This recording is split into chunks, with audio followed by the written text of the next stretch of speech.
Kilat News Updates. Mga balita ngayon, mahigit 60 armas isinuko sa militar sa Sultan Kudarat. Bangkay ng isang babae natagpuan sa Davao City.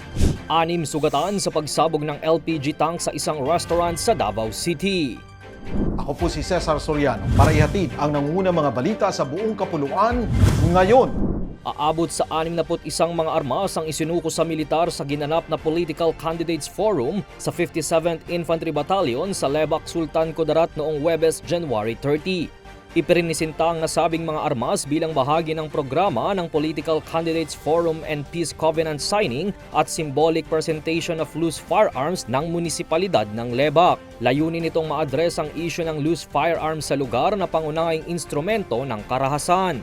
Sa kabuuang bilang, 27 firearms ay nakolekta mula sa 57th IB, 23 ay mula naman sa 2nd Sultan Kudarat Provincial Mobile Force Company, habang ang 19 rito ay mula naman sa Lebac Municipal Police Station. Nangyari rin ang Peace Covenant signing at Pledge of Commitment bilang paghahanda sa 2025 elections. Isang patay na katawan ng babae ang natagpuan sa Santol Street, kanto ng Manga Street, Barangay Tugbok Proper, Tugbok District sa Davao City kaninang umaga. Ayon sa investigasyon, natuklasan ng isang residente ang isang garbage bag na itinapon sa gilid ng kalsada. Nang buksan ito, tumambad sa kanya ang katawan ng isang babaeng wala ng buhay. Positibo namang tinukoy ng ina ng biktima ang kanyang anak na kinilalang si April Visconde, 21 taong gulang, na nagpaalam lang umano sa kanyang pamilya kahapon na may kikitain tao.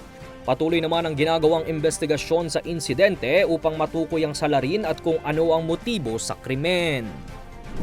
6 na crew ng isang Korean restaurant sa Damosa Gateway, Lanang, Davao City ang sugatan matapos sumabog ang isang LPG tank sa loob ng kanilang kusina. Ayon sa paunang investigasyon ng mga otoridad, nangyari ang pagsabog bandang 10:00 ng gabi kahapon habang abala ang mga empleyado sa paghahanda ng pagkain. Sa lakas ng pagsabog, nagkalat ang mga debris sa loob ng establishmento at ilang bahagi ng restaurant ang nasira.